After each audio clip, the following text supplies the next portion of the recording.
Hello, my name is Liza, and today I'd like to share with you how I made this cute little Peter Cottontail egg farm display for Easter. What you're going to need from the Dollar Tree are one of these houses that are back in the stores again, yay! You're going to also need a wood box frame. I had this one left over from the fall. It happens to be the same width as the house, so I was lucky. You'll need one of the paint-it-yourself ornament rabbits. I had some of this wire ribbon, chicken wire ribbon, left over from the egg project, so that's what inspired my project. You'll need some sort of a brown paint and one of the spray bottles that come 3 bottles to a set at Dollar Tree in the travel section. You'll also need one of these car washing rag things that I have no idea because I don't wash my car. And you'll need a set of these little chicky Pom Poms. You'll also need one of the smaller Pom Poms, white. And then these teeny tiny little pom-poms are left over from Christmas. I just used one white one. And you'll need these little egg things, wooden eggs, and some plastic eggs. The first thing we're going to do is we're going to make the cracked eggshells for our little chickens to hatch out of. So I took 3 of the Easter eggs, and they're very thin, but they're hard to cut with a scissor first. So what I did was I just used my wire cutters and I made like an indentation, as you can see here. And once that was indented, the scissors made it much easier to cut. So I just cut one of the eggs to make it like 2 halves, and the other one where it was just peeking out the top.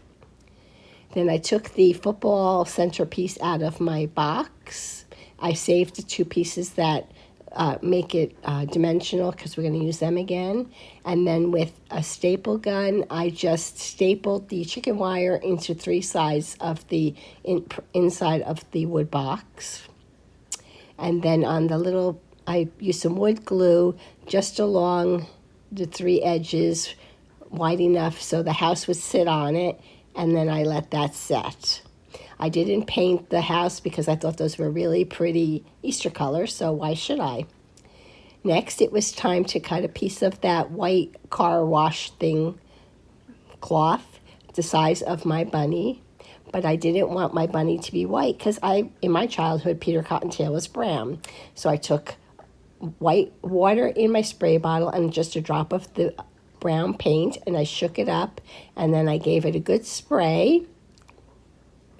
And then I waited for it to dry, and it does dry a bit lighter. And then it was time to trace out the rabbit onto the fur. So I just flipped it over, and here is my big mistake.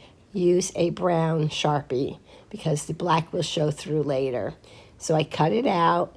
And here you can see it's still a little white also on the edges, so I just gave it another spray and let it dry. I used a hairdryer to dry it.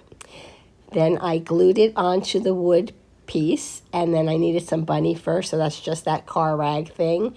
I put on a squiggly eye. The nose is just chalked, pink chalk on the teeny tiny little nose, a pom-pom, and that white pom-pom tail.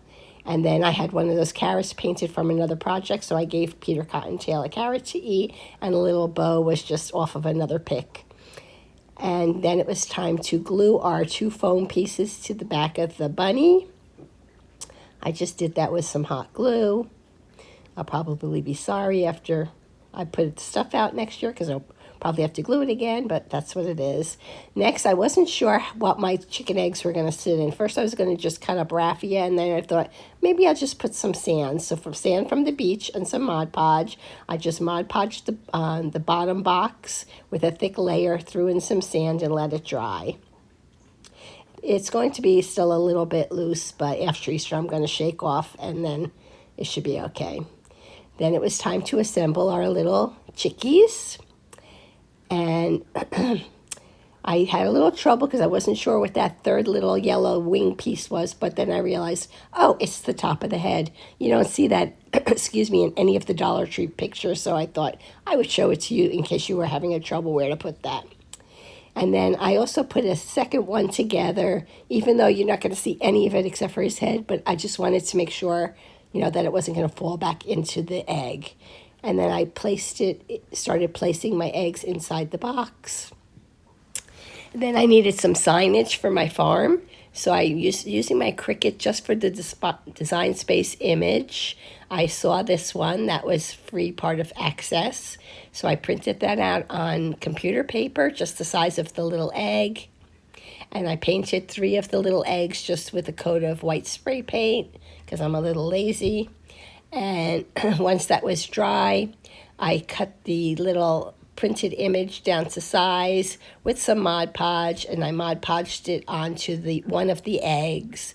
And I always like to put some saran wrap on top of the paper to smooth it out so I don't get any, it doesn't smear and I don't get any fingerprints on the eggs. And then I glued all 3 to the front of my box, finished adding my chicks, and my project was completed.